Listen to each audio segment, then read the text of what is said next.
Shalom and good day all, this is Tehillim29 back again for another indie comic review, and in this indie comic review I've got another 3 more comics as you can see here. First is The Boogeyman, the second one is Mind Management issue 3, and last but not least is a bit of this one has 3 stories in one issue, and that is Artists Elite issue 2. So I'll get things prepared to cover the first one, or the first comic first, which I'll be reviewing, and then we'll continue in that order as we move into the rest of the stories, to which will be reviewed today. So the first story I'll be moving into is Matthew Salvier's The Boogeyman, and as you can see here, we've got quite a bit of an interesting cover here. We've also got the main character, who we learn is Elliot, and also you will learn something about this character as we move into the story. So first things first, does this cover in any way, shape or form connect to something that is happening inside with the story? Sure enough it does, to which I give it a 7.5 out of 10. I'll now move to showing some of the internal art around the beginning, middle and end, and then give the rating for the art, as well as having a look at some of the things that are happening story-wise.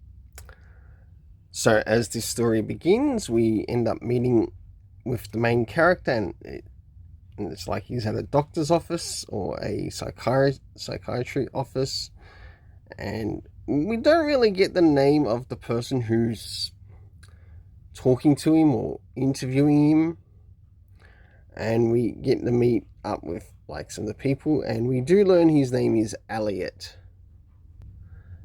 As we move towards the middle of the story, we see that this character ends up going through something a little bit more traumatizing in their youth, and that is the death of their parents.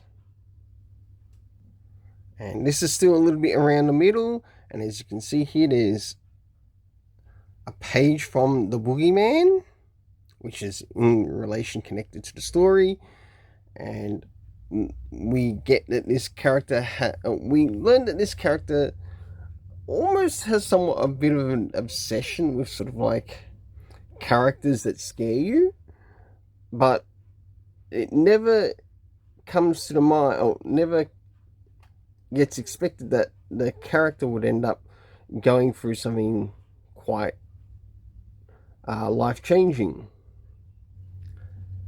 As we start to move towards the end of the story, we end up seeing Elliot end up going with one of the people who also found him in the house. And what are the secrets that these characters have? We'll probably find out in the next issue. So, for the internal art, I gave it a 7.5 out of 10. Now it's time to move into the area of the story. I must admit, the art in this story, I think would work really well for like a small animated series. So moving into the area of the story, do we get anything in relation to time? Seeing this is a new book, the areas I cover this in, time, location, and cast, we don't get to cover references until maybe a little bit later on, probably about 2nd to maybe 5th issue. So for the area of time, we had months earlier. For the locations, we had, of course, Elliot's home, we had the doctor's office, and that was pretty much about all, plus his room.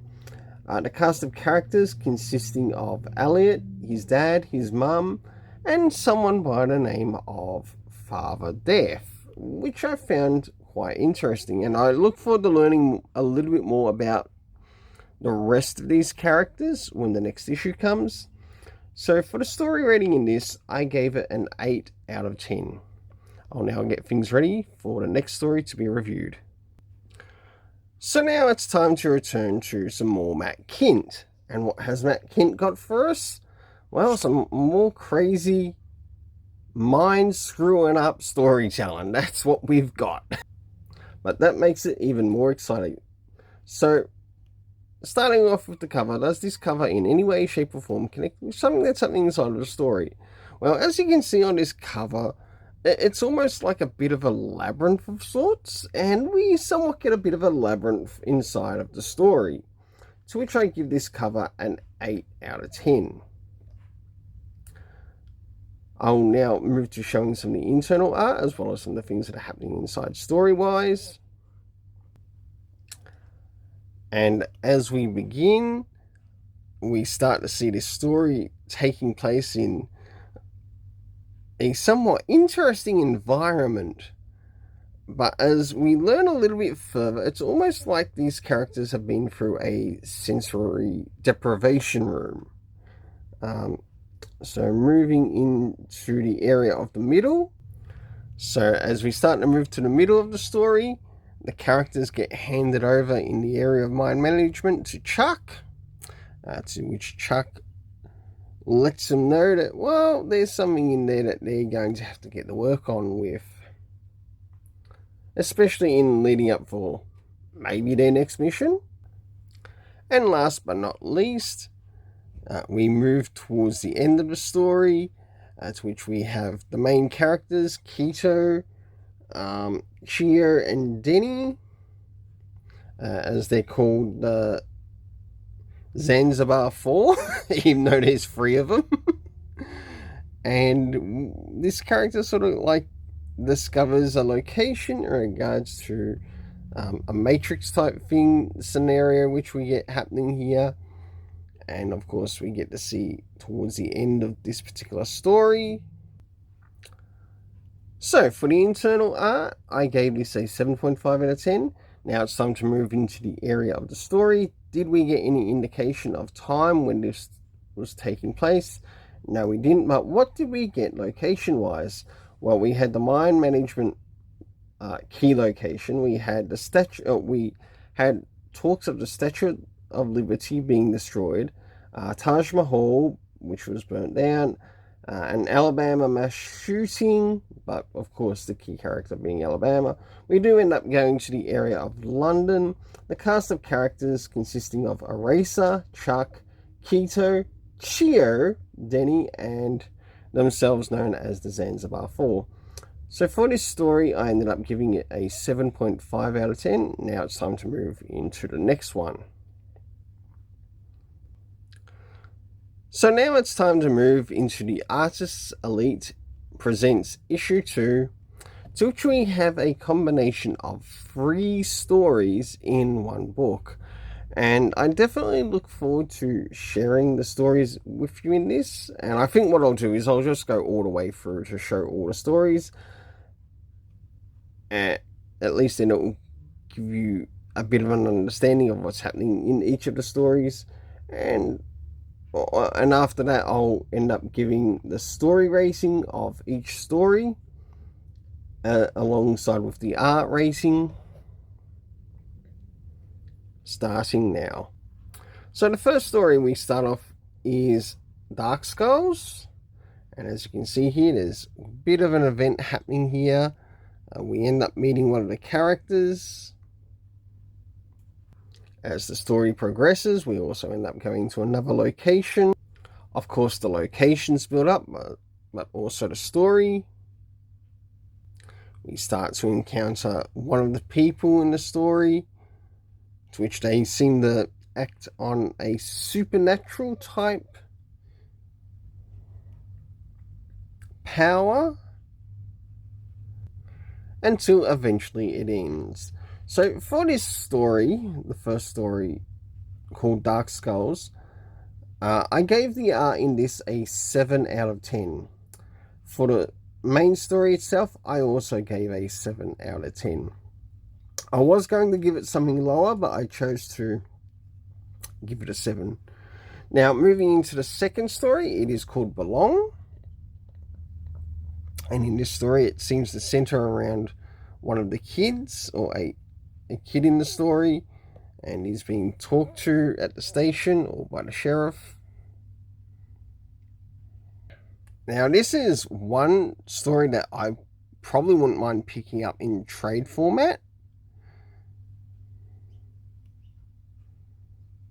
And as we see here, there are things happening as he's writing. As the story continues, we get quite a lot more happening, until eventually we slowly reach towards the end of it, until we finally reach the end.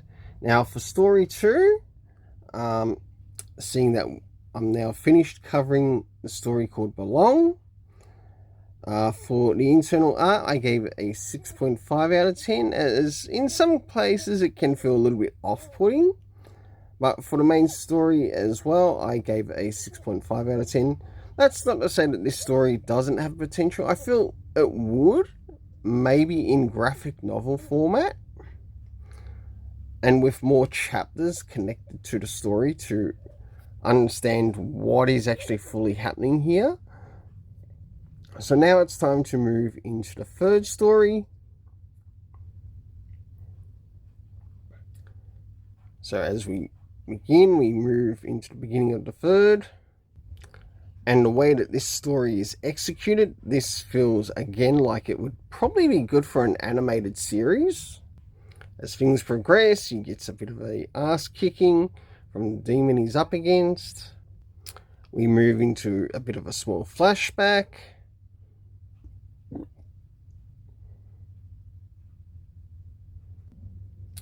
Until he encounters some of the people who he thinks is who he thinks is planning to harm him, and that is Seraph of the Seven. For the third story, I gave the art a 7.5 out of 10. I did actually enjoy the art, and as for the story itself, I gave a 7 out of 10. Well, until then, let's keep it colourful and have yourself an awesome day.